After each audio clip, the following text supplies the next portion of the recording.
Money in the Bank is days away and it's time to make my predictions. This card is stacked and it's all over the place. There are so many opportunities for interferences, shenanigans, heel turns. Who knows what's going down? Let's get into it. Solo Sikoa and the new Bloodline take on Cody Rhodes, Randy Orton, and Kevin Owens in a 3-man tag match. This is a wild one. The Bloodline needs to win. They need to continue to build up their credibility to show that they really are the Bloodline. They've been this force for weeks and weeks now, especially with the Jacob Fatu debut. That momentum they have, to see them lose as soon as they add Jacob Fatu would be kind of crazy. So I do think the Bloodline has a very, very good chance to win this match. I do think Jimmy Uso returns, but only if that means the Bloodline loses. I can't see Jimmy returning and the Bloodline still winning unless it's a post-match thing. But unfortunately, Cody Rhodes, Randy, and KO, as awesome as they are, it's going to be a 4v3. The Bloodline have the numbers advantage on them. So Jimmy Uso is their only chance, I feel like, of helping them get this thing done. It's going to be chaotic. It's going to be awesome. And I will say, I don't think Roman Reigns returns during this match. It just doesn't make sense to me.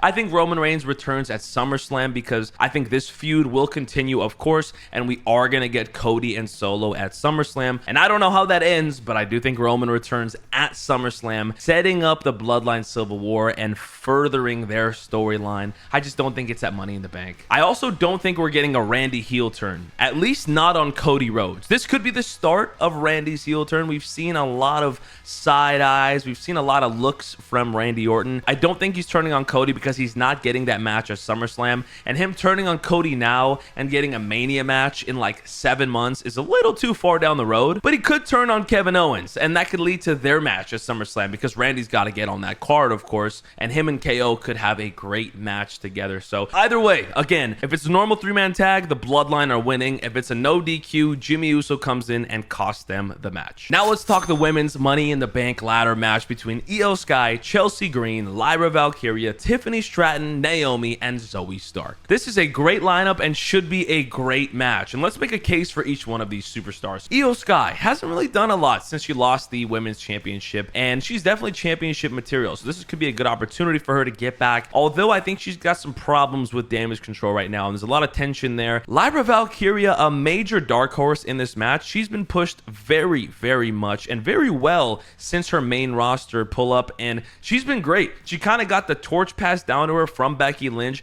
and she's taken over, and she's looked great in recent weeks. I wouldn't be surprised if they pulled a fast one on us and made Lyra the winner of the Money in the Bank briefcase. I think it's believable. I think it's possible. She's awesome at what she does. I'd like to see Naomi win this match. I think she's got a shot, to be honest. There's a story there with Bayley if she decides to cash it in on her, and she's obviously super over with the crowd. She does great in-ring work.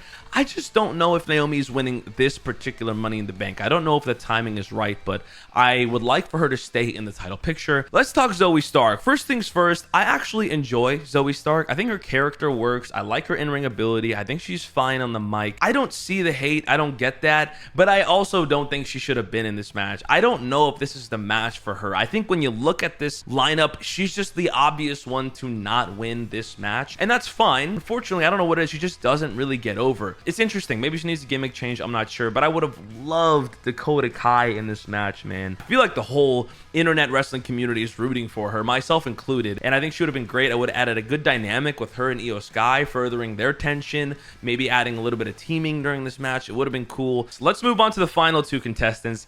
Chelsea Green. I know everybody wants Chelsea Green to win this match. We haven't had an entertaining Money in the Bank winner in such a long time. I think Chelsea Green could be that like comedic, funny Money in the Bank winner, but like also we haven't really seen Chelsea Green wrestle in the WWE. She's capable. Dude, Chelsea Green can put on a great match, and she obviously has a great character right now, so, and I think it could make for some great television. I don't know if they'll pull the trigger on her, but she's in the match, and I love that for her, so we'll see. And finally, let's be real, Tiffany Stratton is the clear favorite to win this match. She is, other than Jade Cargill, the hottest rising female superstar in the WWE. She might be hotter than Jade Cargill, to be honest. She is incredible on the mic, in the ring. I think she could be a top star, the top star for the women in the WWE, and her winning, her being Tiffy in the Bank, makes all the sense in the world. I would love for that to happen. It's gotta happen. I think for me, it's between, realistically, it's between Tiffany, Lyra, and Chelsea, and I think Tiffany can definitely pull it off. I think we're all rooting for Tiffany here, so hopefully, fingers crossed, she makes it happen. Now let's talk the Intercontinental Championship match between Sami Zayn and Bron Breakker. I don't know, man. Call me a sucker. I think Bron Breakker is the real deal. I think he's getting really good on the mic. I think he's getting believable. I think he's intimidating. I think he's obviously proven to be a beast, a wrecking ball. I obviously respect Sami Zayn. He's great. But I do think Sami Zayn is probably on to better things, bigger things down the road. I actually wouldn't have been mad if Sami Zayn had lost this Intercontinental Championship to Gable and he was in the Money in the Bank match, but that's another story. So I want Bron Breakker to win this match, but I think he loses. I think this leads, though, to a fatal four-way for the Intercontinental Championship match at SummerSlam with Sami Zayn, Bron Breakker, Sheamus, and either Ilya Dragunov or Ludwig Kaiser, or maybe it's a fatal five-way. That would be even better. And that's maybe a more believable scenario for Sami Zayn to lose, so maybe he doesn't take the pin. They're not really trying to protect him like that, but it's possible. It's going to be a banger match. Sami Zayn always puts on great matches. Bron Breakker gets his PLE shot in front of the whole world on a big, big stage, and I think he's going to show out. I think he's going to look awesome, but he might just take the L here, which is going to piss him off even more. It's going to be a good match, and I do think this leads to a feud at SummerSlam between a couple other people to get them involved, and it's going to be awesome for sure. Now the men's Money in the Bank ladder match with Jey Uso, Carmelo Hayes, Andrade, Chad Gable, LA Knight, and Drew McIntyre. There are so many opportunities for interference in this match. Oh my gosh. Is the Bloodline going to cost Jey Uso? Maybe. Is Uncle Howdy going to cost Chad Gable? Maybe. Is Logan Paul going to cost LA Knight? Maybe. Is CM Punk going to cost Drew McIntyre? Maybe. Are they all going to come and cost them all? No, that's not going to happen. It's going to be one, maybe two of those things happening. As much as I don't want it to happen, I think Uncle Howdy costs Chad Gable. I think Chad Gable gets a clear shot to win the match,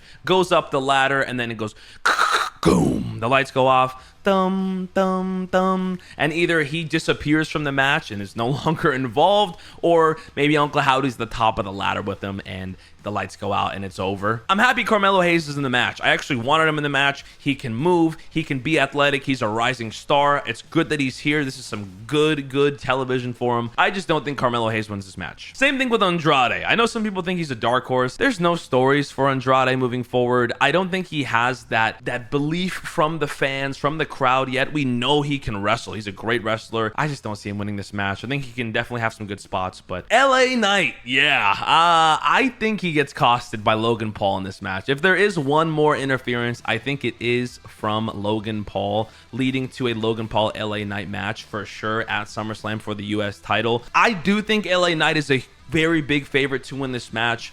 I just think that they have to, and they are leaning to getting him a match with Logan Paul. So unfortunately, it's just the wrong time for LA Knight. He probably should have won it last year, but whatever. As much as we want it, I don't think LA Knight wins this. Drew McIntyre, another guy that he's got to get costed, right? But is that too soon for CM Punk to return after getting destroyed? Maybe he does actually win, and when he does go to cash it in the same night, which he said he would, maybe CM Punk costs him then, right at the cusp of it. Maybe that's possible. And to add on to that, let's look at the bigger picture. In a few months' time, Gunther and Cody Rhodes are probably going to be our champions, and it's hard to see them get cashed in on. So an unsuccessful Money in the Bank cash-in kind of makes a lot of sense given our championship timeline right now. So it's possible. I don't want to see that, but it kind of works. And finally, we have Jey Uso. And gosh darn it, I don't even want to talk about it this much. I think it's time for Jey Uso to win. He's the most over guy in the WWE, in my opinion. He needs a win. I think it could be a nice chip on his shoulder, a nice thing for him to carry around, no pun intended, if this Bloodline storyline does end up involving him. If one of the Bloodline members do become champion at some point in this next year, Jey Uso with the Money in the Bank could be huge, and just adding another layer to that would be awesome. If Drew McIntyre isn't winning, I think Jey Uso does, and it's going to be a banger. And of course, the World Heavyweight Championship match between Damian Priest and Seth Rollins, with the stipulation that if Damian Priest wins, Seth Rollins cannot get another title shot against him, but if Seth Rollins wins, Damian Priest must leave the Judgment Day. I enjoy Damian Priest. I think he's done a great job. I think he's proved a lot of people wrong. I do not see him winning this match. A Seth Rollins-Gunther match at SummerSlam is going to be a certified classic, and I think that's what they're going for, especially because of all the Judgment Day beef. So I think at some point in this match, Finn does come out, and I think he does cost Damian Priest this match, just like how Damian Priest had cost Finn in the past before. Whether he cost him on purpose or not, I'm not sure, but I would actually lean towards yes. I think he would cost him on purpose just because of all of the stuff that they've been going through. And quick thing for this match, I'm not factoring in if somebody cashes in the Money in the Bank. But anyways, I think Seth wins the match, and there's a Judgment Day segment post-match where Damian Priest is lying pissed off in the ring, maybe even sad in the ring. Finn Balor is kind of shocked but happy that he lost in a way, and I think Damian and Finn like maybe start arguing with each other, and I think the rest of the Judgment Day runs into the ring. Liv included, by the way. I think she just follows the rest of them into the ring. Damian Priest and Finn get heated, maybe some bumping heads, literally, and I think they start scrapping and they start brawling, and the Judgment Day's holding him back, and Rhea Ripley returns to break things up. She struts her way down the ring, gets to the ring, and is like, "What are you doing? What are we doing? What happened to us?" Da, da, da, da, da. There's a clear path for Rhea and Liv at SummerSlam. There's a clear path for Finn and Damian at SummerSlam. I think it makes all the sense in the world. Also, yes, Rhea Ripley does return during this Money in the Bank pay-per-view. I think she's due to return soon. Her injury was not super serious, so she's not going to be out for super long, and she's advertised for WWE fan events in a couple weeks here, so she's definitely coming back, and I think it's going to be at Money in the Bank. And I do think this is the start, if not the happening, of the Judgment Day split, where we have like the old Judgment Day and the new Judgment Day per se, which is kind of in a different world, mirroring the Bloodline breakup, Civil War, old and new thing, but it's in its own way. I do think that's the closing shot. Seth obviously gets his whole championship celebration, walks off, and I think it's Rhea Ripley in the ring with two sides of the Judgment Day. That's how it ends, with a bunch of stories being set up for the weeks leading to SummerSlam, which is just a few weeks away, by the way. It's kind of crazy, but that is going to be a banger Money in the Bank pay-per-view. There is so much that could happen. Who knows? Let me know in the comments down below what you guys think. If you guys think my predictions were good, if you completely disagree, let me know in the comments down below as well. I appreciate all the love and support, by the way, man. We've been absolutely killing it on TikTok. If you guys aren't following me on TikTok at GilyMania, I mean, going viral every single week. I just started this thing a few weeks ago, man, and this is purely passion driven, and I appreciate everybody that's been joining me along for this ride. I've enjoyed the hell out of it. Make sure you guys subscribe. Make sure you guys are following on all the social medias. Money in the Bank can't come soon enough.